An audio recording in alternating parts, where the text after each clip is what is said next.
Berbagai macam kejadian krisis dan mengancam terjadi di dunia, misalnya perang, bencana alam, kecelakaan, kebakaran, dan kekerasan interpersonal. Orang-orang mungkin kehilangan tempat tinggal atau orang terkasihnya, terpisah dari keluarga dan komunitasnya, atau menjadi saksi dari suatu kekerasan, kehancuran, atau kematian. Sebagai akibatnya, kejadian krisis ini dapat berdampak terhadap kondisi hidup individu, keluarga, atau seluruh lapisan komunitas. Meskipun setiap orang mengalami dampak dari kejadian krisis, ada banyak ragam reaksi dan perasaan yang dipunyai oleh setiap orang. Banyak orang mungkin merasa kewalahan, bingung, atau sangat tidak memahami apa yang sedang terjadi. Mereka dapat merasa sangat takut atau cemas, atau kaku karena ketakutan dan memiliki keinginan untuk melepaskan diri dari situasi tersebut.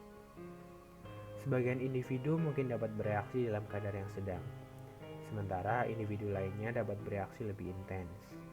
Setiap orang memiliki kekuatan dan kemampuan untuk menghadapi tantangan-tantangan dalam hidupnya. Namun, pada beberapa orang yang sedang berada di posisi yang rawan karena sedang menghadapi kejadian krisis, mereka akan membutuhkan bantuan lebih untuk menyelesaikan tantangan hidupnya.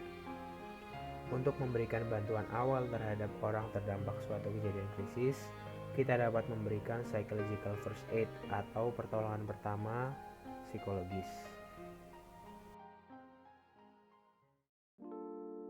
Menurut Sphere, pada tahun 2011, psychological first aid atau PFA dideskripsikan sebagai sebuah respon yang bersifat manusiawi dan suportif kepada sesama manusia yang sedang menderita atau memerlukan dukungan.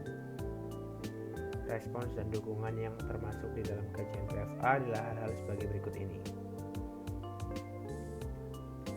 Yang pertama adalah memberikan perawatan dan dukungan yang praktis namun tidak menginterupsi, mencanangkan kebutuhan dan hal-hal yang harus diperhatikan, membantu orang-orang untuk mendapatkan akses terhadap kebutuhan dasar, menjadi pendengar namun tidak memaksa mereka untuk berbicara, menghibur orang-orang dan membantu mereka merasa tenang, membantu orang-orang untuk terhubung dengan penyedia informasi, layanan-layanan lain dan sosial, dan melindungi orang-orang dari bahaya yang lebih lanjut.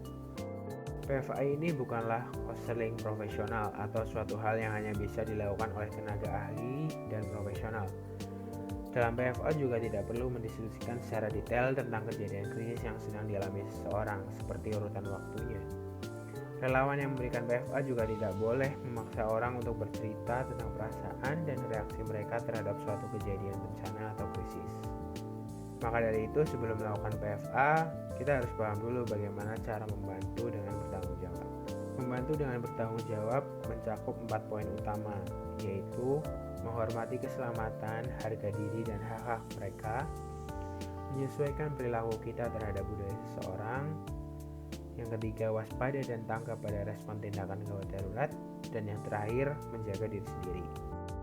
Setelah paham betul tentang 4 poin tersebut, kita bisa melakukan persiapan PFA dengan cara yang pertama mempelajari situasi krisis, seperti mencari tahu apa, kapan, dan di mana kejadian tersebut, siapa yang terdampak, berapa banyak yang terdampak, dan lain sebagainya.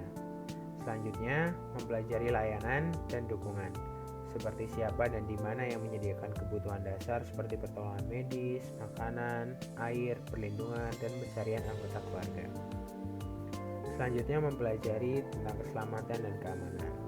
Apakah kejadian krisis telah berakhir atau masih berlangsung? Apakah ada area yang tidak boleh dilewati atau dimasuki? Dan bahaya apa saja yang mungkin ada di lingkungan sekitar? Nah, setelah melakukan persiapan dengan baik, kita dapat mulai memberikan PFA.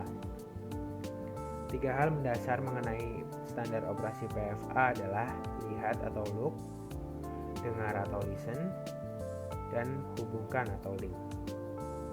SOP ini akan membantu kita untuk melihat dan memasuki area krisis dengan aman, mendekati warga yang terdampak dan memahami mereka, serta menghubungkan mereka dengan bantuan dan informasi yang dibutuhkan.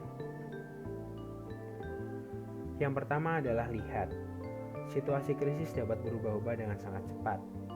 Apa yang kita temukan saat di lapangan kemungkinan sudah berbeda dari informasi awal yang kita dapatkan sebelum kita tiba.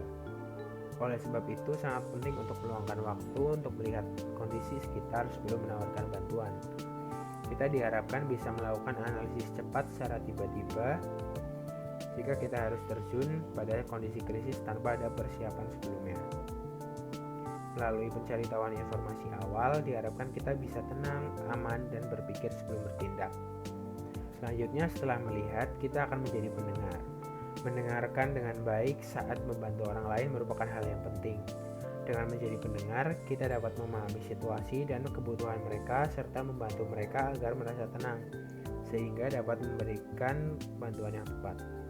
Belajarlah mendengarkan dengan mata yang memberikan perhatian utuh, dengan telinga yang mendengarkan kekhawatiran mereka dengan sungguh-sungguh, dan dengan hati yang menunjukkan kepedulian dan rasa hormat.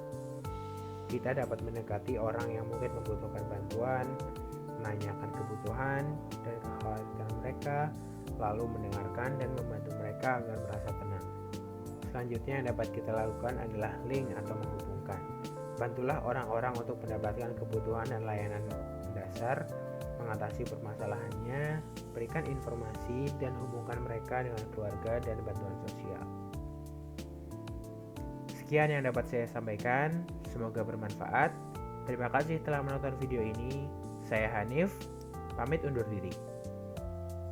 Sampai jumpa di video berikutnya.